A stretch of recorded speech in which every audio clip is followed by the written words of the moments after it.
நாளைக்கு மறுமையில் சொர்க்கவாசிகள் எல்லாம் சொர்க்கம் நுழைந்து விடுவார்கள், நரகவாசிகள் எல்லாம் நரகம் நுழைந்து விடுவார்கள். அந்த சொர்க்கம் நுழைந்தவன் அவனினுடைய நண்பனை தேட ஆரம்பிப்பான். ஒவ்வொரு அறைகளாக பயணம் செய்வான். எனது நண்பன் எங்கிருக்கிறான், என்னை நேசித்த நண்பன் எங்கிருக்கிறான், உலகத்தினுடைய இன்பத்திற்காக வேண்டி அல்லாமல் அல்லாவுக்காக வேண்டி என்னோடு நட்பு பாராட்டினானே அந்த நண்பன் எங்கிருக்கிறான் என்று இந்த உலகத்தில் எப்படி அவன் தனது நண்பனை தேடுவானோ அதுபோல நாளைக்கு மறுமையில் நாலாபுறங்களிலும் ஒவ்வொரு சொர்க்கத்திலும் அவன் தேட ஆரம்பிப்பான். அந்த நண்பனை நினைத்து அவன் சத்தமிடுவான், நண்பனினுடைய பெயரை கூப்பிட்டு அழைப்பு கொடுப்பான்.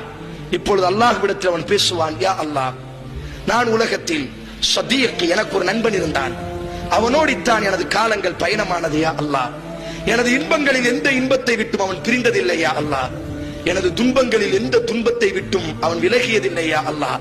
ஆனால் இந்த உயர்ந்த சொர்க்கத்தினுடைய இன்பம் எனக்கு நிரப்பமாக இருந்தாலும் எனது நண்பன் இல்லாமல் இந்த இன்பம் முழுமையடையவில்லையா அல்லாஹ், எனது நண்பன் எங்கிருக்கிறான்? அல்லாஹ் ரப்புல் ஆலமீன் அவனுக்கு அனுமதி கொடுப்பான், நீ நரகத்தை கொஞ்சம் வெட்டிப்பார். அவனினுடைய நண்பன் நரகத்தில் வெந்து கொண்டிருப்பான். ஆனால் அவன் கண்டுகொள்வான், என்னோடி பயணம் செய்த நண்பன், எனது இன்பங்களுக்கு தோள் கொடுத்த நண்பன், எனது சோதனைகளின் பொழுது எனது கண்ணீரை துடைத்த நண்பன், நான் தவறிலே விழும்பொழுது பல நேரங்களிலே எனது இடுப்பை பிடித்து பாதுகாத்த நண்பன்.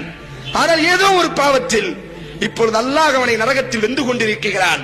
இப்பொழுது அந்த அடியான் அல்லாஹ் கூடி பேசுவானாம். இமாம் ஹசன் பஸ்ரி ரஹிமஹுல்லாஹ் குர்ஆனினுடைய ஒரு வசனத்திற்கு இந்த விளக்கத்தை கொண்டு வருகிறார். யா அல்லாஹ், சொர்க்கத்தினுடைய இன்பங்கள் எனக்கு நிரப்பமாக இல்லை, எனது நண்பனோடு நான் இந்த சொர்க்கத்தில் பயணம் செய்தால் மட்டுமே எனது இன்பங்கள் நிரப்பமடையும், முழுமையடையும். யா அல்லாஹ், அல்லாஹ் அவனோடு பேசுவான், நீ என்ன நினைக்கிறாய்?